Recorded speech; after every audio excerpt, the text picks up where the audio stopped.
Bienvenue au cours d'aujourd'hui. Aujourd'hui, nous allons voir un autre algorithme d'intelligence artificielle nommé Adaptative Neurophy Inference System ou ANFIS. Nous verrons également les algorithmes évolutifs. Avant de commencer le cours, rappelons brièvement le paradigme de modélisation.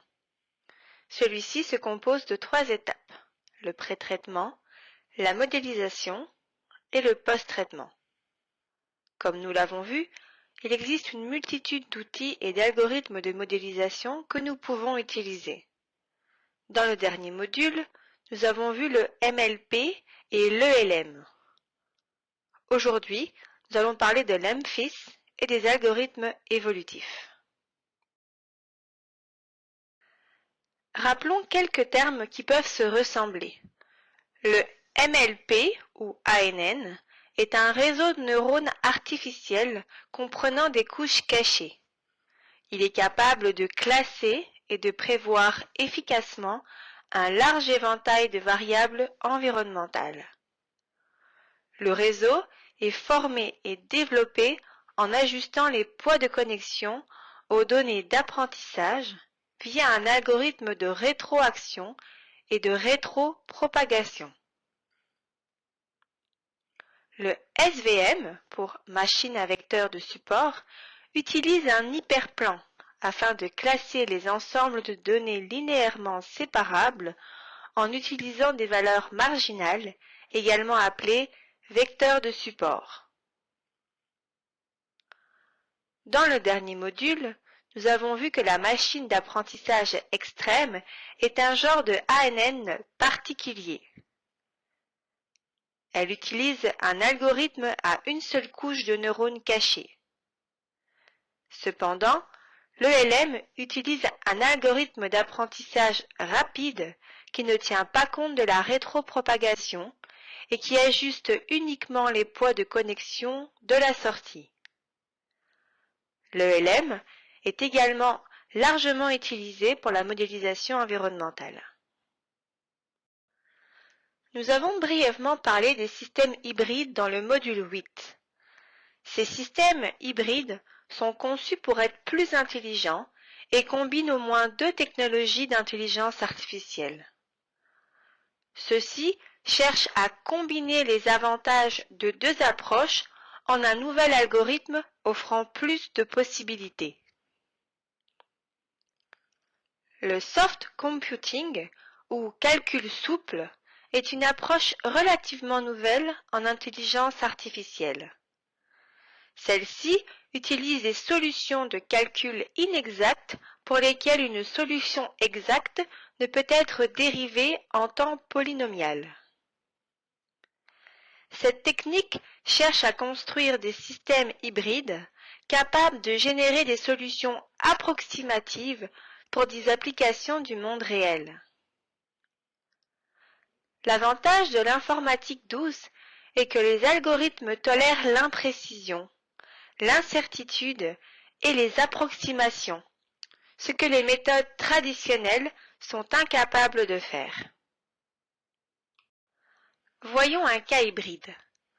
Voici un organigramme simplifié d'un système expert neuronal. Il s'agit d'un type de système neuroflou hybride. Il utilise un réseau de neurones comme base de connaissance du modèle.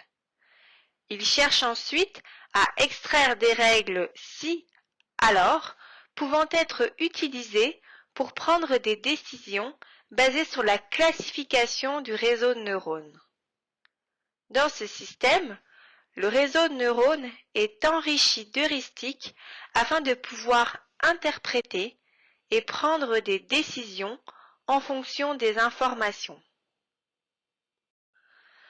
Le moteur d'inférence est le principal composant d'un système expert neuronal. Ce moteur d'inférence contrôle le flux d'informations dans le système. En outre, en observant de nouveaux cas, il est capable de produire de nouveaux ensembles de règles logiques pour pouvoir interpréter des nouvelles connaissances. En utilisant la structure si, alors, le moteur d'inférence est capable de raisonner et peut produire des explications ou des décisions. Dans le système neuronal expert basé sur des règles, le moteur d'inférence compare les données vectorielles d'entrée à l'ensemble de règles logiques qu'il a développées. Lorsque les conditions de la règle sont satisfaites, l'algorithme se déclenche et le composant alors de la règle est exécuté. Le système basé sur des règles tente de simuler les connaissances d'un expert humain. Ce système cherche à appliquer un ensemble de règles afin de décider quoi faire pour résoudre un problème complexe et intensif. Les systèmes hybrides impliquant le réseau neuroflou et des systèmes basés sur des règles expertes peuvent combiner les avantages des deux systèmes. Le réseau neuronal a la capacité d'apprendre l'ensemble des données et de générer des modèles. Le tout est couplé à la connaissance d'un système expert. Cela permet d'interpréter et d'expliquer la sortie de la même manière qu'un utilisateur expert humain. Prenez quelques minutes pour regarder cette vidéo sur le fonctionnement de la logique floue. Et voici une vidéo supplémentaire sur la logique floue que vous pouvez regarder. Le premier outil dont nous allons parler est l'ENFIS, ou modèle de système d'inférence neuroflou adaptatif. Je vous l'accorde, le nom est assez barbare. Ce modèle a été proposé pour la première fois en 1993 par Yang. Cette méthode a la capacité d'estimer n'importe quelle fonction continue avec n'importe quel degré de précision. Le modèle ENFIS cherche à intégrer un ensemble de règles si, alors, dans le cadre d'un réseau adaptatif, qui est ici un réseau neuronal. Cette approche de logique floue nous donne la possibilité de sélectionner n'importe quelle précision souhaitée. Si nous voulons une plus grande précision, on peut ajouter plus de fonctions d'appartenance. Au contraire, si on n'a pas besoin d'être précis, on peut réduire le nombre de fonctions d'appartenance.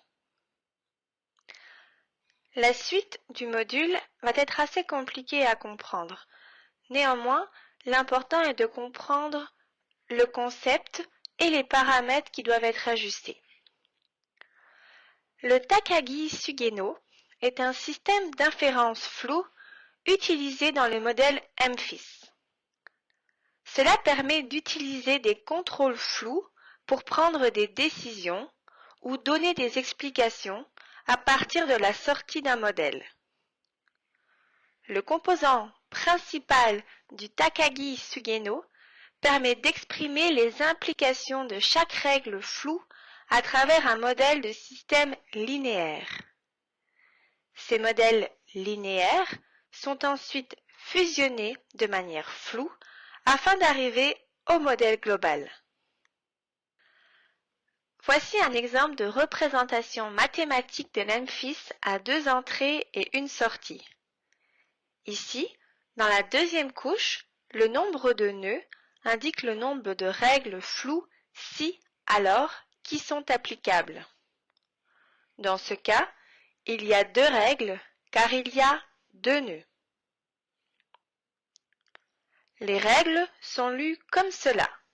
Si x est A1 et y est B1, alors F1 égale P1 fois x plus Q1 fois y plus R1.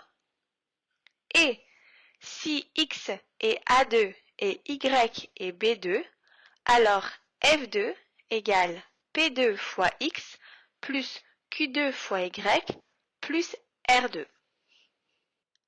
Le système neuroflou est puissant car le réseau neuronal a une grande capacité à s'adapter et à reconnaître des modèles dans les données. Cette capacité du réseau neuronal est importante pour affiner les fonctions d'appartenance et les paramètres d'ajustement requis pour appliquer les règles de décision de la logique floue. Grâce à l'algorithme NFIS, le réseau neuronal aide à configurer les fonctions d'appartenance. Il le fait car il est capable de reconnaître des modèles dans les données. De cette façon, il aide l'algorithme à s'adapter à l'environnement des données en optimisant sa structure de nœuds adaptatif.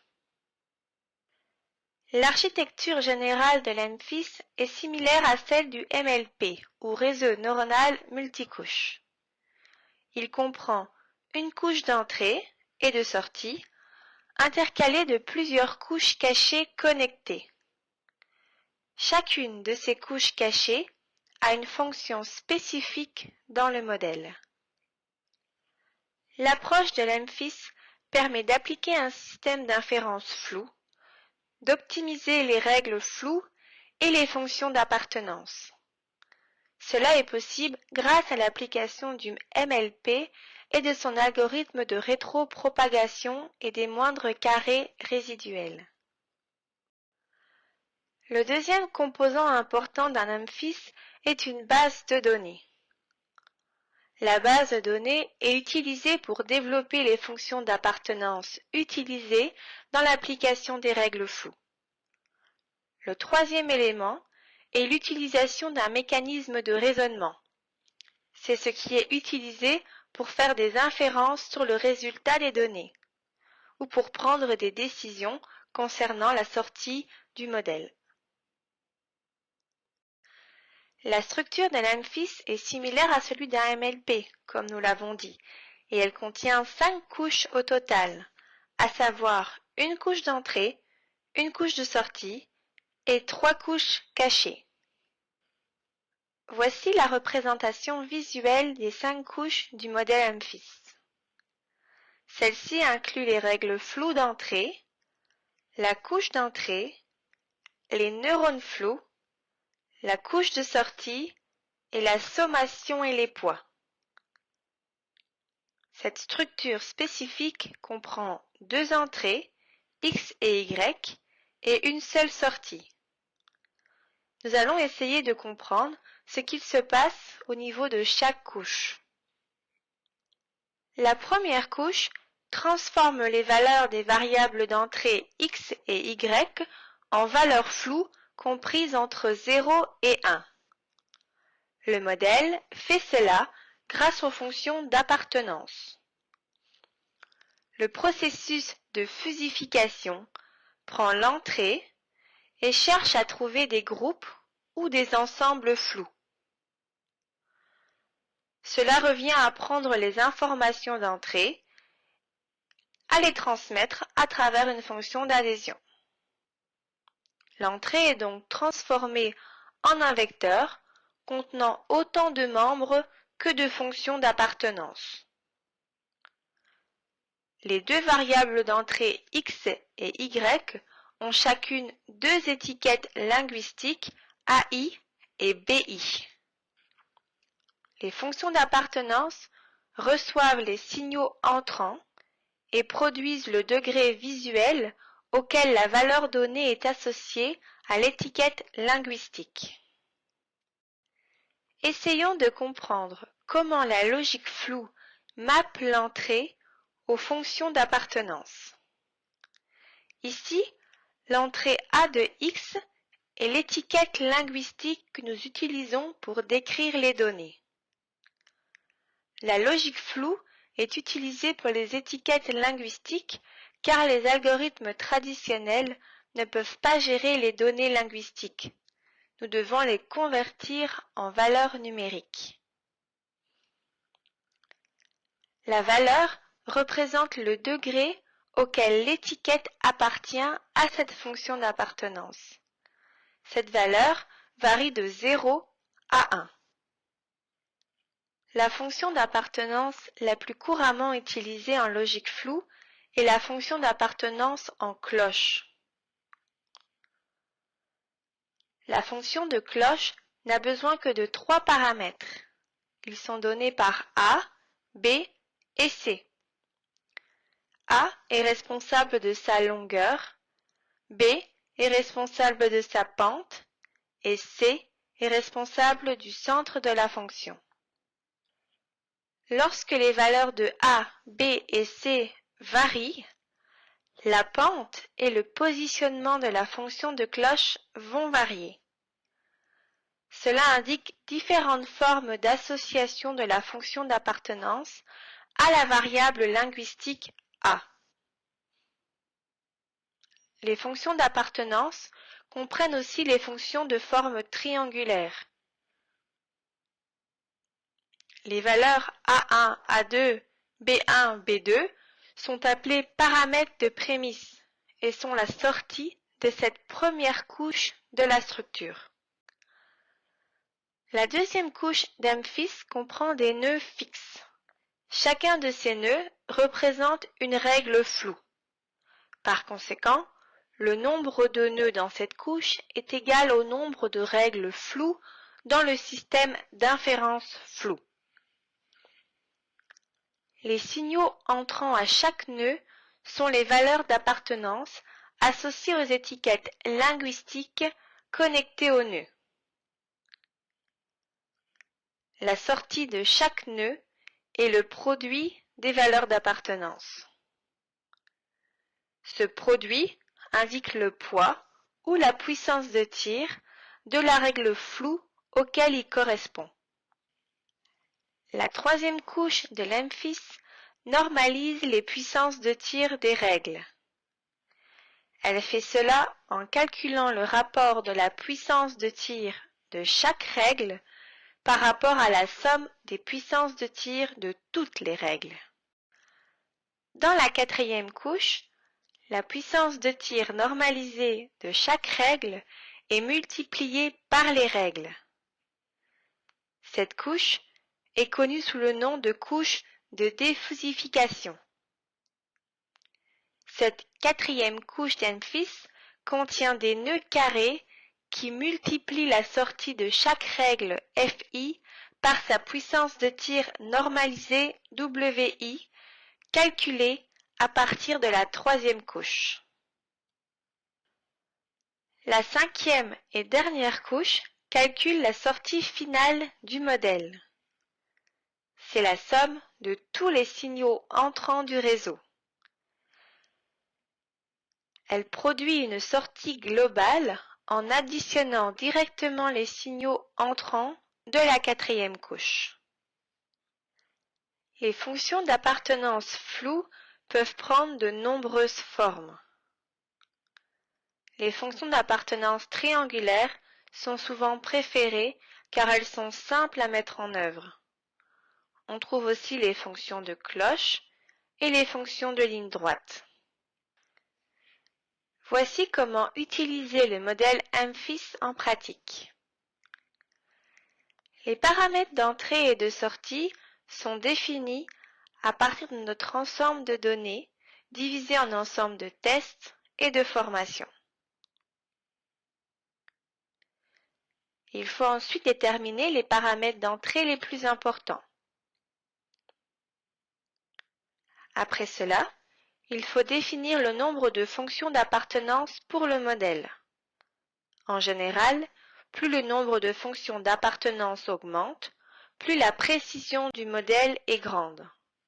Néanmoins, on augmente aussi la complexité du modèle et les exigences de calcul. Il est aussi possible d'obtenir de mauvais résultats si on sélectionne trop de fonctions d'appartenance. Soyez attentifs à ça. Suite à la configuration de la structure et de la taille du réseau, le modèle Amphis est formé et optimisé sur la base des données d'apprentissage. La performance du modèle est évaluée par rapport à un objectif de performance tel que le MAE ou le RMSE. Le programme peut ensuite itérer et sélectionner au hasard de nouveaux poids et biais afin d'arriver à une meilleure performance. Il est possible d'augmenter le nombre de fonctions d'appartenance afin d'arriver à une réponse plus précise. Cela peut néanmoins augmenter considérablement la complexité du modèle ainsi que ses besoins informatiques. La quantité de mémoire requise pour faire fonctionner le programme peut être excessive si le nombre de règles et de fonctions d'appartenance est trop élevé. Il s'agit ici de choisir un juste équilibre.